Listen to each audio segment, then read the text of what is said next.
8 amalan yang kita boleh lakukan dalam masa 1 minit saja, tetapi besar ganjarannya. Yang pertama, membaca surah Al-Ikhlas. Dalam masa 1 minit, kita boleh baca 10 kali surah Al-Ikhlas. Rasulullah SAW pernah bersabda, siapa yang membaca Qul Huwallahu Ahad sampai akhir sebanyak 10 kali, maka akan dibangunkan baginya rumah di syurga. Hadis riwayat Ahmad. Jadi, molek sangat kalau kita jadikan membaca surah Al-Ikhlas ni sebagai amalan kita untuk kita isi masa lapang kita. InsyaAllah kita akan peroleh rumah di syurga kelak. Yang kedua, berselawat ke atas Rasulullah SAW. Kita memang dianjurkan untuk sentiasa berselawat kepada Rasulullah, kerana bagi setiap selawat yang kita ucapkan, Allah akan bagi 10 kali salam kepada kita. Salam dari Allah ni bermaksud kehidupan kita dirahmati, dipermudahkan urusan kerja dan sebagainya. Rasulullah pernah bersabda, barang siapa yang berselawat ke atasku, nescaya Allah akan turunkan rahmat ke atasnya 10 kali ganda. Hadis riwayat Muslim. Yang ketiga, beristighfar memohon keampunan. Sabda Rasulullah SAW, barang siapa yang sentiasa beristighfar, maka Allah akan memberikan kegembiraan dari setiap kesedihannya, kelapangan bagi setiap kesempitannya, dan memberi rezeki dari arah yang tidak disangka-sangka. Hadis riwayat Abu Daud, Ibnu Majah dan Ahmad. Jadi, setiap kali kita beristighfar, Allah akan bagi kita kegembiraan, kelapangan dan memberi rezeki dari arah yang kita tak sangka-sangka langsung. Yang keempat, bertanya khabar keluarga. Ini yang paling mudah. Kita hanya perlukan 1 minit saja untuk tanya khabar ahli keluarga kita yang terdekat. Dengan hanya 1 mesej ataupun dengan hanya 1 WhatsApp saja sudah memadai.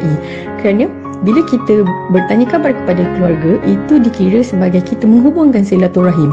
Dan sesiapa yang menghubungkan silaturahim, Allah akan perluaskan rezeki dia. Seperti sabda Rasulullah, barang siapa yang suka diluaskan rezekinya dan ditangguhkan kematiannya, hendaklah ia menyambung silaturahim. Hadis riwayat Bukhari. Yang kelima, lafaz tasbih.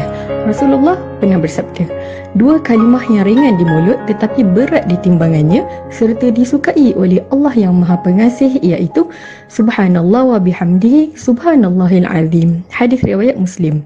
Jadi dengan 2 kalimah yang sangat mudah untuk kita lafazkan ni, ia boleh bantu kita waktu kita di akhirat kelak dengan memberatkan timbangan amalan kita. Yang keenam, akui semua kejadian adalah kehendak Tuhan. Ataupun la haula wala quwwata illa billah.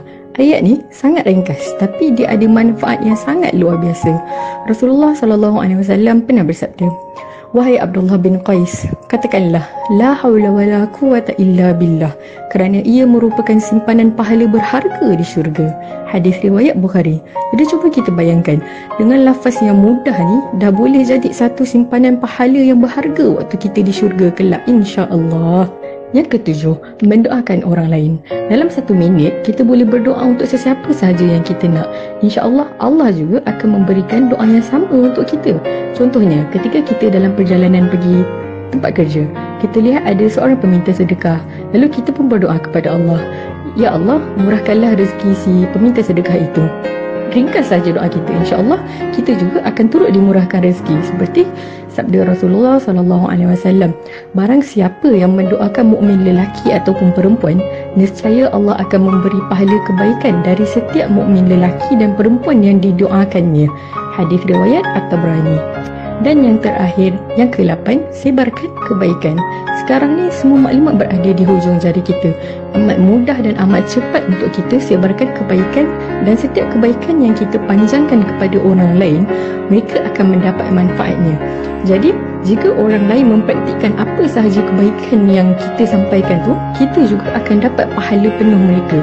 Seperti sabda Rasulullah SAW, barang siapa yang mengajak kepada petunjuk, maka ia akan mendapat pahala orang yang mengikutinya. Yang demikian itu tanpa mengurangi pahala mereka sedikit pun. Hadis riwayat Muslim. Sebagai contoh yang mudah, dalam masa 1 minit je, tuan-puan boleh kongsi ataupun boleh share video ni kepada rakan-rakan anda yang lain. Jadi apabila mereka mempraktikkan amalan-amalan yang telah dinyatakan, anda juga akan bakal mendapat manfaatnya. Wallahu a'lam.